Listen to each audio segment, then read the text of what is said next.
Welcome to COG's 2024 Year in Review, highlighting 15 key stories that shape the Global South, events defining resilience, transformation and challenges, setting the stage for the future. In Syria, Bashar al-Assad regime collapse as HTS militants led by Ahmad al-Shara captures Damascus. Assad fled to Moscow, leaving a situation that threatens Russia and Iran's interest in the Middle East. Eventually, al-Shara gained control of Syria and the situation remains uncertain. In Bangladesh, Sheikh Hasina's government was overthrown after mass protests led by students and opposition leaders. She fled to India and now Muhammad Yunus leads the interim government. The alliance between China, Russia, Iran and the North Korea, dubbed as CRINC, continues to grow in terms of their closeness. Their cooperation, especially at military level, has bolstered Russia's Ukraine operations, signaling growth in their prominence. China is strengthening ties with Central Asia through its Belt and Road Initiative. Key projects like the Five Nations Railway Corridor highlight its growing influence, challenging US and Russian presence in the region. Israel and Iran's long-standing tension escalated into direct confrontations.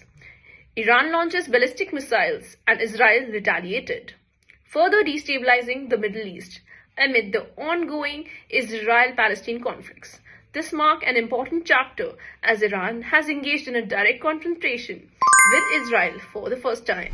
Haiti's gang violence has displaced over 7 lakh people. The UN-backed multinational security support mission remains under-resourced, even as the humanitarian crisis worsens. In Venezuela, Nicolas Maduro's disputed re-election sparked mass protest, with opposition alleging fraud. Calls for international election monitoring are going louder. Nicaragua's government intensified its crackdown on dissent. President Ortega's arrests of high-profile officials signed a power consolidation, likely in favor of Vice President Rosario Murillo. Ecuador declares a state of emergency to tackle gang violence, making the country's most aggressive stance yet. This comes as Ecuador becomes a key transit hub for the global cocaine trafficking. Brazil launched a large-scale anti-crime operation in Rio de Janeiro. Over 2,000 officers targeted gang-controlled favelas, aiming to curb the rising influence of militias and drug traffickers.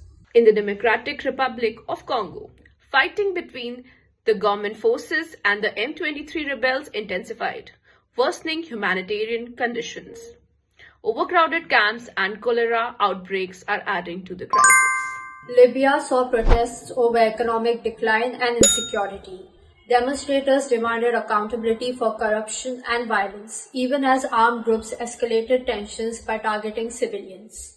Burkina Faso faced growing instability, with jihadist violence and internal military discord.